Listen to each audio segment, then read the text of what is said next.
The board of the St. Christopher Air and Seaports Authority, SCASPA, will be putting out to tender the scope of work for the resurfacing of the aircraft parking apron immediately in front of the terminal, said Marsha Henderson, Minister of Tourism, Civil Aviation and International Transport.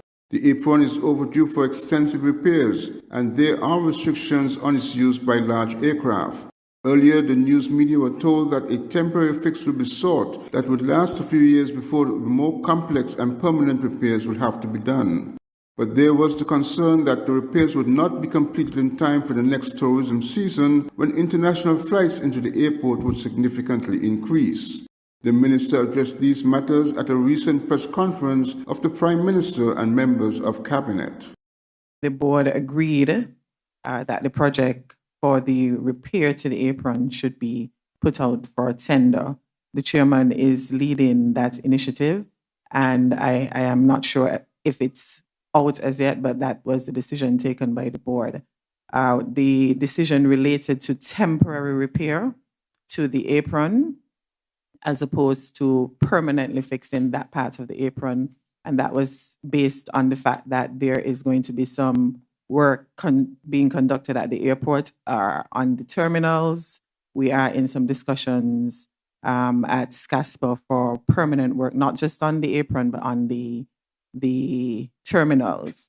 The work is going to be temporary because we want to be ready, as you said, for the winter season that starts in November. It is going to be sufficient to accommodate the aircrafts that we anticipate. And that would be the usual legacy carriers, the British Airways, American, United. The temporary repairs to the apron would be sufficient, and we should be able to complete the work by then. We don't foresee any issues with the FAA, as you questioned. There are some we are actually accommodating on the other end of the apron. If you see, some of the carriers are actually parking on that end, so we don't foresee any real issues.